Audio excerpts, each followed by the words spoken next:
নমস্কার, আমি সুপ্রীতি মণ্ডল। এটিই আমার প্রথম বানানো ভিডিও।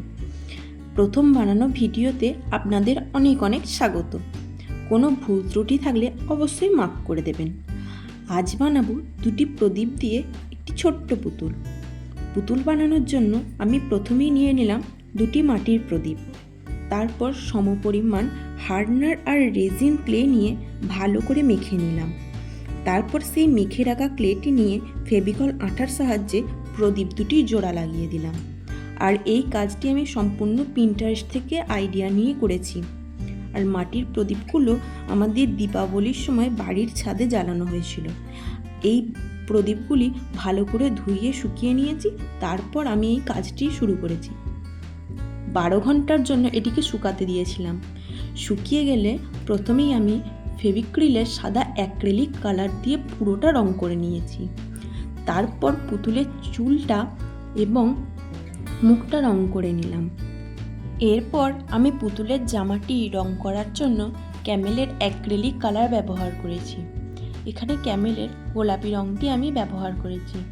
কতটা ফোনে বোঝা যাচ্ছে আমি জানি না, তবে আমি এখানে গোলাপি রং ব্যবহার করেছি। তারপর পুতুলের চোখ, নাক, মুখ এঁকে নিলাম। এরপর পুতুলের জন্য একটা ছোট্ট টিপ পরিয়ে দিলাম। দেখতে বেশ কিউট লাগছে, তাই না? আমি যেমন বউ পরতে ভালোবাসি, তাই পুতুলকেও একটা বউ পরিয়ে দিলাম। এরপর জামাটা কেমন যেন আমার ফাঁকা ফাঁকা লাগছিল, ভালো লাগছিল না, তাই সাদা কালার দিয়ে আমি একটু ডট ডট করে ডিজাইন করে নিলাম। এই কাজটি করতে আমার খুব বেশিক্ষণ সময় লাগেনি। খুব অল্প সময়ের মধ্যেই আমি এই কাজটি করে ফেলেছি। তো ভালো লাগলে তোমরাও এটি দেখে দেখে করতে পারো। হয়ে গেল আমাদের পুতুল তৈরি। এরপর তোমরাই দেখে বলো পুতুলটি কেমন হয়েছে।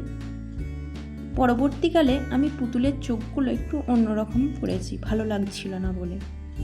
তো এটার উপর আমি কি রাখবো জানি না, রাখলে অবশ্যই তোমাদের সাথে শেয়ার করব। দেখা হচ্ছে অন্য কোনো ভিডিওতে। Bye bye.